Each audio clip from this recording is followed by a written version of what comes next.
सो hey guys welcome. आज मैं वापस पेश कर रहा हूं आपके सामने एक और इंस्पिरेशनल एथलीट एंड कोच जिनका नाम है मिस्टर धर्मात्मा सूर्यवंशी। और ये खुद एक इंटरनेशनल एथलीट और कोच दोनों से हैं। सो आइए जानते हैं, जैसा कि मैंने मेरे टाइटल में बताया था कि अगर आप इंटरनेशनली जा कर के काम करना चाहते हैं तो उसके क्या क्या स्टेप्स एंड प्रोसेस हो सकते हैं। सो हम स्ट्रेट इस चीज़ को पूछेंगे आज मिस्टर धर्मात्मा से। So hi Dharmatma, hello sir. How are you? Thank you so much, आपके चैनल पे आने का मौका मिला। मैं देखता रहता हूँ, तो आज आपने ये अपॉर्चुनिटी दी और कुछ ऐसी चीज़ें हैं मैं कोशिश करूँगा शेयर करूँ लोगों के साथ जिसके बारे में अभी तक इंडिया में क्लैरिटी नहीं है। Sure sure sure, thank you so much for that. So मैं सबसे पहले आपसे एक माइल्ड सा इंट्रो आपका ही लेना चाहूंगा कि एक बार आप मेरे व्यूअर्स के साथ में ये शेयर कीजिए कि आज तक की आपकी क्या क्या अचीवमेंट्स रही हैं और कहाँ कहाँ पर आप काम कर चुके हैं इंटरनेशनली। ओके, मैं स्टार्ट करता हूँ अपनी एजुकेशनल क्वालिफिकेशन से। मैं एक मैकेनिकल इंजीनियर हूँ, दिल्ली से मैंने इंजीनियरिंग करी। मैं MBA पोस्ट ग्रेजुएट हूँ। मैंने बैचलर्स ऑफ ऑप्टोमेट्री भी किया, मैंने आईवेयर की पढ़ाई भी कर रखी है। और उसके अलावा फिटनेस की सर्टिफिकेशंस मैंने सारी गल्फ में ली है, मिडिल ईस्ट में, जिसमें CPR AED सबसे पहले लेनी होती है। उसके बाद वहां पे रेप्स होता है, रेप्स से मैंने अपनी क्वालिफिकेशन करी level 2C, level 3A, level 4। Level 2C जो होता है वो जिम इंस्ट्रक्टर होता है, floor trainer. Level 3A is personal trainer, freelance. और level 4 is master trainer. It is not a mandatory qualification, पर आप कर सकते हो खुद को अपग्रेड करने के लिए।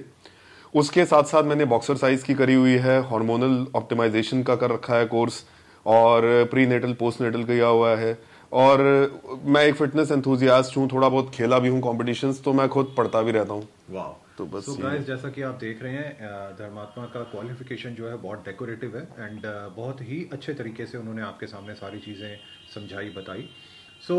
जैसा कि मैंने मेरे व्यूअर्स को बताया कि अगर उनमें से कोई भी इंसान बाहर जा कर के यानी कि फॉरेन कंट्री में काम करना चाहता है, बीइंग अ ट्रेनर और एथलीट और किसी और रूप में, तो थोड़ा सा उसके बारे में बताना शुरू कीजिए कि क्या प्रोसेस होगा इंडिया से, कि उनको क्या करना चाहिए और कैसे वो आगे बढ़ सकते हैं इस चीज में। मनप्रीत जी, देखो मैंने तो गल्फ में काम किया है, तो मैं मिडिल ईस्ट का आपको बता सकता हूँ, दुबई का स्पेसिफिकली। और दुबई एक बहुत ही ब्यूटीफुल जगह है, सबको पता ही है। सब हम इंस्टाग्राम पे वीडियोस वगैरह देखते रहते हैं, फेसबुक पे, सोशल मीडिया पे। तो वहां पर काम करने का तरीका ये है कि एक तो वहां पे आपको लाइसेंस लेना होता है, वीजा जिसे हम कहते हैं। पर्सनल ट्रेनर का वीजा मिलता है, ये आपको कुछ कंपनीज हैं स्पेसिफिकली वो देती हैं। वहां पे 2 जोन्स होते हैं, एक होता है फ्री जोन, एक होता है non free zone. Free zone जो होता है उसमें आपको कोई पार्टनर की जरूरत नहीं होती अगर आप अपनी कंपनी फॉर्म कर रहे हैं तो। नॉन फ्री जोन में आपको एक अरब लोकल पार्टनर चाहिए होता है, उसके साथ पार्टनरशिप में आप काम करते हैं। और जो वीजा अगर आप लेते हैं तो वीजा देने वाली कंपनीज भी हैं, तो वो आपको वीजा देगी। और वीजा का कोई चार्ज होता है 15 से 20 हजार दिरहम्स 2 साल का। तो ये 2 साल का वीजा होता है। इस पे आप अपनी फैमिली भी बुला सकते हैं, उन्हें स्पॉन्सर कर सकते हैं। और this is just the visa cost. अब क्वालिफिकेशंस अलग है। अच्छा, वो आपको मैंडेटरी है करनी वहां पे अगर आपको काम करना है तो। एक तो बेसिक CPR AED होती है जो यहाँ पे भी सब लोग करते हैं, कि किसी के साथ कोई कैजुअलिटी हो जाती है तो आपको उसे हैंडल करना आना चाहिए। True, yes. और इसके अलावा लेवल 2C जो है वो जिम इंस्ट्रक्टर है। अगर आप वो करते हैं तो आप किसी भी जिम के अंदर जॉब लेने लायक हो जाते हैं एज अ फ्लोर ट्रेनर। फिर उसके बाद जिम में जैसे जैसे आप ग्रेजुएट करते हो, फ्रीलांस वगैरह, वहां पे पीटियां आप दे सकते हो। पर आप दुबई में घूम करके फ्रीलांस नहीं कर सकते। लेवल 3A अगर आपने किया तो उसके बाद आप एलिजिबल हो जाते हो। आपकी इतनी एजुकेशन हो जाती है कि दुबई आपको, जो दुबई स्पोर्ट्स काउंसिल है, वो एक रजिस्ट्रेशन नंबर देती है आपको। और फिर आप उसके बाद फ्रीलांस वर्क अपना कर सकते हो, अपना प्रचार कर सकते हो। ठीक है, आपके ऊपर फिर डिपेंड करता है। अच्छा, तो मोस्टली क्या है कि हमारे यहाँ पर एक मेंटालिटी है कि हमने जाकर के जॉब करना है रादर देन कि हमने वहां जाकर के बिजनेस करना है।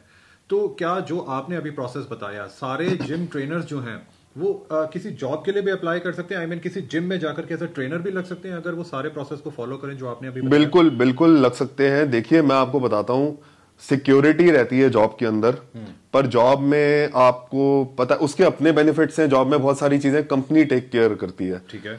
बिजनेस का क्या होता है कि बिजनेस चले या ना चले उसमें बहुत सारे पॉइंटर्स होते हैं, ठीक है, कुछ आपके ऊपर भी डिपेंड करता है आप कैसे खुद को एज अ प्रोडक्ट सेल करते हो। या ट्रू। तो मेरा तो पर्सनल एक्सपीरियंस बिजनेस का बहुत अच्छा रहा। तो मैंने तो फ्रीलांस अपना काम किया, ठीक है, और अपना काम करने में फिर मैं ज्यादा कमाता था। अच्छा। मैंने जॉब नहीं करी, ठीक है। तो बट जॉब करना चाहें तो आप फिर लेवल 2C करें, और आप जिम में आपको एम्प्लॉयमेंट मिल जाएगी। बेसिक सैलरी जो होती है जिमों में वेरी करती है, 3,500 से 6,000 दिरहम्स की बेसिक सैलरी मिलती है। ठीक है। उसके साथ जो कमीशंस होती हैं, कमीशंस का कट अलग मिलता है।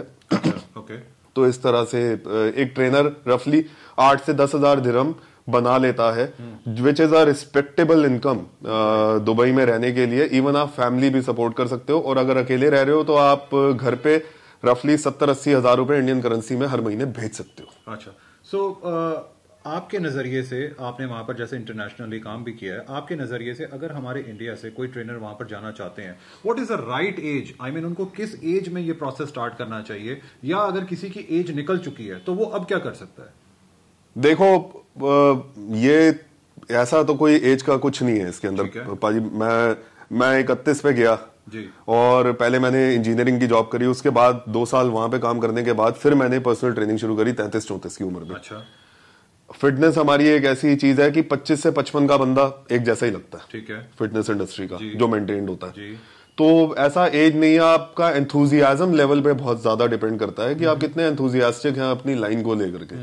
तो आपका पैशन अलाइव है, आप काम करना चाहते हैं, यू लव दिस लाइन, तो there is no specific age. अच्छा। अब हम बात करते हैं एक बेसिक एजुकेशन की। जो कोर्सेज के नाम आपने अभी बताए हैं, क्या वो कोर्सेज यहाँ पर इंडिया में अवेलेबल है? देखो, रेप्स तो है यहाँ पे, बट स्पेसिफिकली रेप्स यूएई जो है वो इसे नहीं मानता, यहाँ वाले रेप्स को नहीं मानता। अच्छा, okay.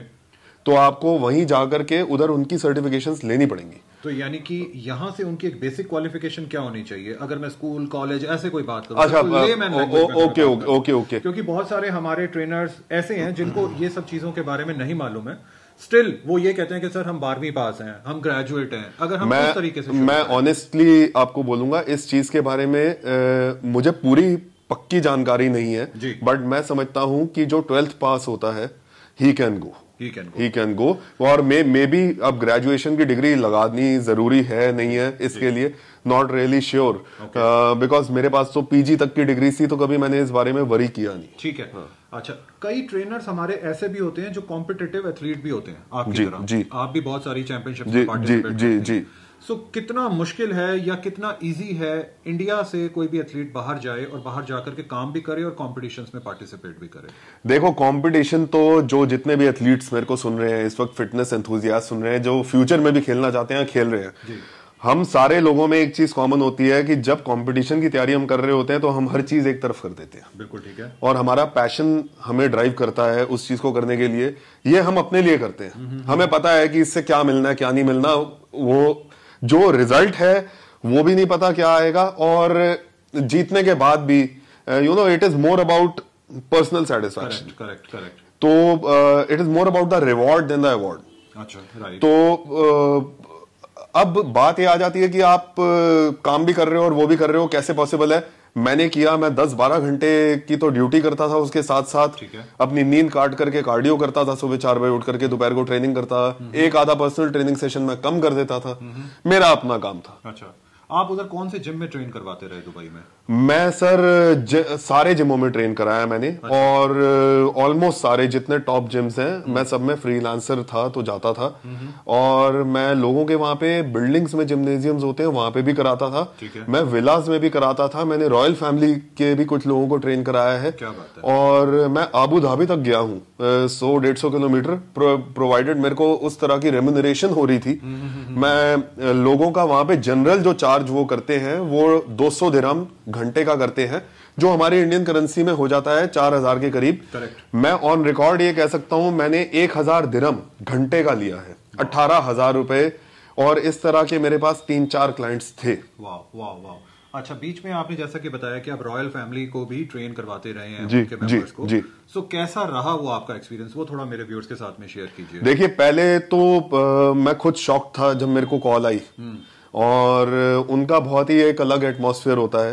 They live in palaces and बड़े बड़े घर होते हैं और the police is there, cops होते हैं वहां पे, तो थोड़ा इंटिमिडेटिंग एटमॉस्फेयर होता है, but they are very kind and sweet people, it depends on the individual. तो मैंने इवन एक मेरे क्लाइंट मेरे को याद आते हैं, मैं ग्रोवेनर हाउस करके एक बहुत बड़ा 5 स्टार होटल है, उनका वहां पे स्वीट्स होते थे, I used to go there, train him, वो अपना हेलीपैड पे उनका हेलीकॉप्टर लैंड करता था, वो सऊदी से आते थे। अच्छा, तो मेरे से ट्रेनिंग। क्या बात है। सो गाइज, ये कुछ चीजें ऐसी हैं जो आपको शायद किसी ट्रैवल एजेंट से, किसी गूगल वेबसाइट से या बाकी कहीं से भी शायद नहीं मिलेंगी, क्योंकि ये हैंड्स ऑन एक्सपीरियंस की बातें हैं जो आज सर ने हमारे साथ में शेयर की हैं। आपको ये कॉन्वर्सेशन कैसी लगी है, क्योंकि ये कॉन्वर्सेशन हम एक इंटरव्यू या एक इस एपिसोड के अंदर कंप्लीट नहीं कर सकते हैं। बहुत सारी चीजें हैं जिनको डिस्कस किया जाना अभी बाकी है। आपको ये वाली कॉन्वर्सेशन कैसी लगी है, आप नीचे दिए गए कमेंट सेक्शन बॉक्स में जरूर लिखिए।